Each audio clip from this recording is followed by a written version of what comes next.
川越監督についてこんな噂を聞いたんですけども、こちらです。トキワ荘に住んでいた。あ、トキワ荘って伝説の漫画家さんたちが。トキワ荘とは手塚治虫をはじめ藤子不二雄、石ノ森章太郎、赤塚不二夫など漫画界のレジェンドたちが暮らし、お互いに腕を磨き合っていた漫画の聖地。1982年に解体されましたが、現在は漫画ミュージアムとして復元されています。これは何年前くらいなんですか？昭和の50年頃だと思うんですよ。ああ、仕事を始めたくらいですか？そうですね。アニメーターになりたての頃で、もともと家で同然で家を出てきたんで、まあ帰るとこないしみたいな感じで、一番安いとにかくアパート探してくださいっていうふうに不動産屋さんに頼んで、そしたら紹介されてもらったのがトキワ荘だった。ただトキワ荘といっても、トキワ荘だとはまるっきり思ってなくて、でしばらくしてからやっと分かったっていうか、そうだったんですね。でも頃からやっぱ有名な漫画家さんが住んでいるっていうのは、まあそんな話はあったんですけど、住んでた当時ってのはあんまり帰らなかったし、なんかもう漫画家さんたちってのはもういなくなっちゃってて、そうだったんですね。なんか怪しい人がいっぱい住んでる。家賃はなんと7000円。監督が暮らしだした当時でも破格の安さのトキワ荘には怪しい住人が多かったそうです。怪しい人ってどんな方だったんですか？まあ夜中中一晩中拝んじゃってる人とかね、トイレが共同なんで、入ろうとするといきなり開けてくるやつとか。怪しい人だらけで。だらけってわけじゃないけど、怪しい人がいたっていう。ちゃんとした人も。まあ自分も怪しい一人なんで。アニメーターとして初めて暮らした家がトキワ荘だったとは、川越監督持ってますね。ちなみにどうして家出してしまったんですか？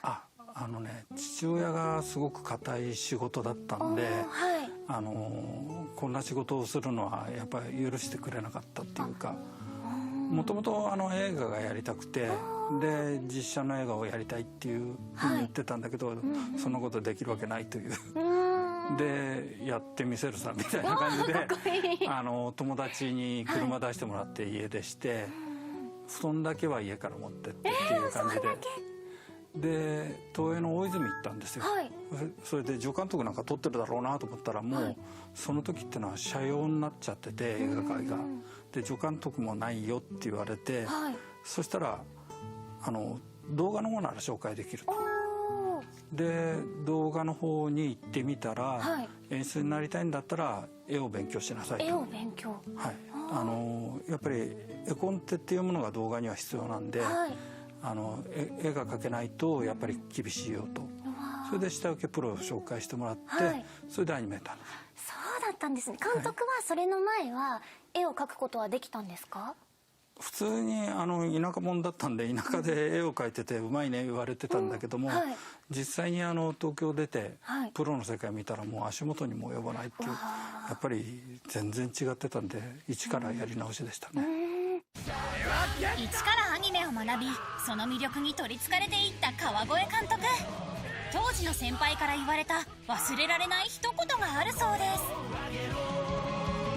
まあとにかくたくさんいろんなカットを書いて、やったことないカットってのを減らしなさいという。やったことないカット。っていうのは要は例えば食事のシーンだと、食事を食べるカットとか、それから自然現象、波とか水とか、とにかくそういうのを最初はやっぱりうまく描けないんですよ。それをね何度も何度もやっていくと自分の中でだんだん見えてくるというか、だからとにかくたくさん描けと。今の子たちってあんまり数やらないんだけど、僕らの頃っていうのは本当にまあ今ほど線が多くもなく簡単なキャラだったんで、とにかく数はできたんですよ。でそれで経験を積めたっていう。今でも絵を描いていて、自分でもこれじゃ伝わらないな、納得いかないなって思うことってあるんですか？それはしょっちゅうですね。そうなんですね。やっぱり自分の経験値の外にあるものがいっぱいあるんで、それをどう表現するかっていうのがいつも悩みどころです。そうなんですね。今日はいろいろプライベートなお話まで、過去のお話まで聞けて楽しかったです。つまらん話でした。いやー、とんでもないです。ありがとうございました。これはゲッターの申し子だ。ここからは現在絶賛放送中のゲッターロボアークについてお話を聞いていきます。我らは全宇宙のためにゲッターを倒し、その温床となる地球の全てを根絶やしにする。お前たちはゲッターに呼ばれたんだ。地球と人類の未来を脅かす敵に鋼の肉体と熱き魂で立ち向かう3人の若者と彼らが乗り込むロボットの奮闘を描いた人気漫画「ゲッターロボサーガ」。その最終章がついにアニメ化。ゲッターロボアーク、いよいよクライマックスを迎える壮大な物語の結末とは。ゲッターロボアークはどんなお話になっていますか？今回は原作を元に作っていくということで、はい、原作の単行本3巻出てるんですけども、はい、それをベースに作ってます。でもやっぱり初見の方々は今までのゲッターシリーズを全然ご存じないと思うんで、はい、皆さんが見やすいように作ろうというのをみんなシナリオ会議で揉めながら作ってます。揉めながら作られているんでね、初見さんでも楽しめるような、ね、いろんな方からアイデアが出るんで。1974年の第1作から時代を超えて人気作品を送り出し続けてきたゲッターロボシリーズ。その生みの親は巨匠永井豪先生と石川健先生。お二人ともお会いされたことはあるんですか？はい、あります。郷先生は打ち合わせに参加してくださるんですよ。はい、打ち合わせをして話が盛り上がってくると、はい、何か突然席を外すんですよ。はい、でしばらくいなくなったなと思ったら、いきなり降りてきて、はい、デッサンを持ってきてくれて、なんか降りてくるんでしょうね。打ち合わせの最中に本当作家さんっていう感じで、すごい、その場で。すごいです。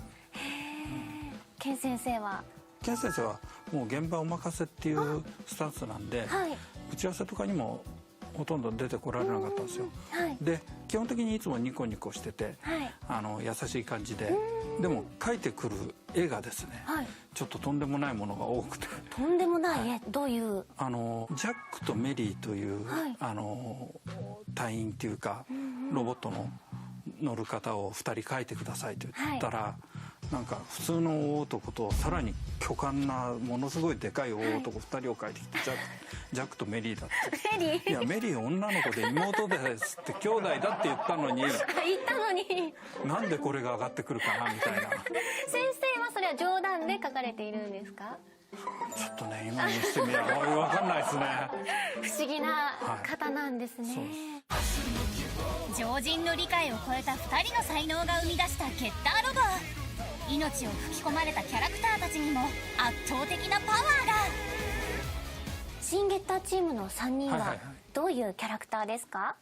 やっぱり流拓磨は、はい、とにかく起こったことに対して、逃げずにまっすぐ突き進んで、そこで答えを出していくタイプですね。お前は龍馬の子だろ。ゲッターアークのパイロット流拓磨。かつてのゲッターチームのリーダーだった流龍馬の息子で、生まれながらに人並み外れた肉体を持つ。いちいちうるせえな。俺はゲッターの申し子だ。拓磨を演じるのは内田悠馬さん。今までやったことないタイプだったらしいんですよ。それでやってみたいと思ってオーディションを受けたと言ってましたね。でやってみてすごく本人的にも良かったし、僕らもすごく気概を感じたし、あ、いいなと思いました、ね。嬉しいですね、それは言われる側は。あ、そうですか。はい。そしてゲッターキリクのパイロットカムイ翔。出生にいろいろ複雑なものがあるんで、それを要は乗り越えて、とにかく自分の信念に基づいて行動規範を決めていくというタイプですね。はい。演じるのは向井の有丸さん。これがデビューなんで。そうなんですか。ダビングからもうスタジオに来てずっと見ていて、でアフレコも今はこんな状況なんで、はい、皆さん自分のパートだけ来て抜き取りなんですけども、それも全部ブースから覗いていて、本当に一生懸命勉強を熱心な気持ちのいい新人さんです。そうなんですね。そしてゲッターカーンのパイロット山岸漠、拓磨と旅を続けてきた仲間です。ここに近づくにつれ強くなっていたのは感じていたが、本年のように演じるのは寸関和弘さん。俺の力にも影響を与えてる。やっぱりねバクって原作ではすごく影薄いんですよ。はい、でそれをやっぱり本当に命を声で吹き込んでくれたっていうんで、とても良かったです。さらに今は亡き早乙女博士の意志を継ぐ早乙女研究所の所長陣隼人を演じるのは内田直也さん。まさか生きていたとは。もう言うことないですね。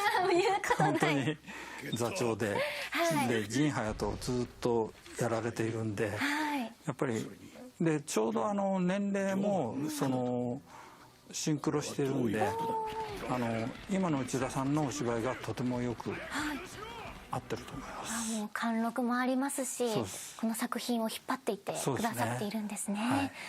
そして物語を彩るオープニングとエンディングのテーマソングはジャムプロジェクトさん。はい、こ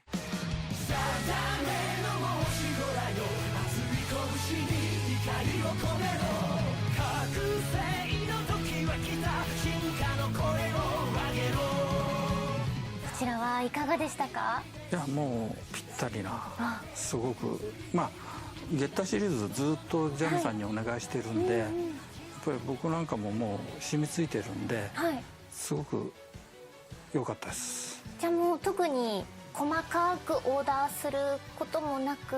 そうですね。だからキーワードを出してくれっていうんで、南プロデューサーに出してもらって、それを影山さんが作詞の時に盛り込んでくれたんで、とてもいい詩になってると思います。でもオープニングを作るのに、どのくらいの制作期間が必要なんですか？今回は僕はふと思い出してから上がるまでに1月ぐらいですかね。早い。1分半のオープニングの制作期間はおよそ1ヶ月。どういう工程で作られているのでしょうか？歌が上がってきて、それを多分100回ぐらい聞いて、100回。そうするとだんだんイメージが出てくるんですよ。でそこからイメージボードっていうかスケッチを何枚も何枚も書いて、で詩に合わせた場面とかそういうのをバラバラに並べていくんですよ。ではめてって足らない絵をまた描いてはめてっていう。こちらが川越監督が実際に描いた絵コンテ。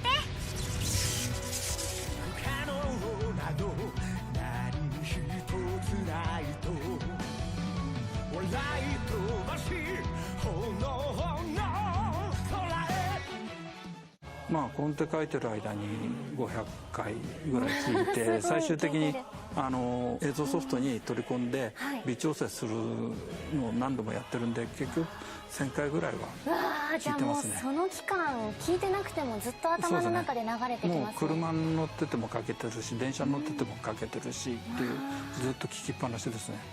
フルバージョンがとてもかっこいいんで、ぜひ聴いてください。はい、皆さんぜひ聴いてみてください。ということで最後に川越監督から番組をご覧の皆様に、これからのゲッターロボアークについてメッセージをお願いいたします。10話以降は宇宙編になっていきます。なんでその先どうラストに向かって突き進むかっていうのを楽しみに見てくださると。詳しくはやっぱりちょっと言っちゃうといけないんで、楽しみがこれからいろいろ仕掛けもありますので、楽しみにしてください。もうクライマックスに行くにつれてどんどん話が大きくなっていくんですね。そうですね。はい、楽しみにしています。大変です。ということでゲッターロボアークは BS11 で毎週火曜深夜0時30分から放送中です。皆さんぜひチェックしてください。本日のゲストは川越淳監督でした。本日はありがとうございました。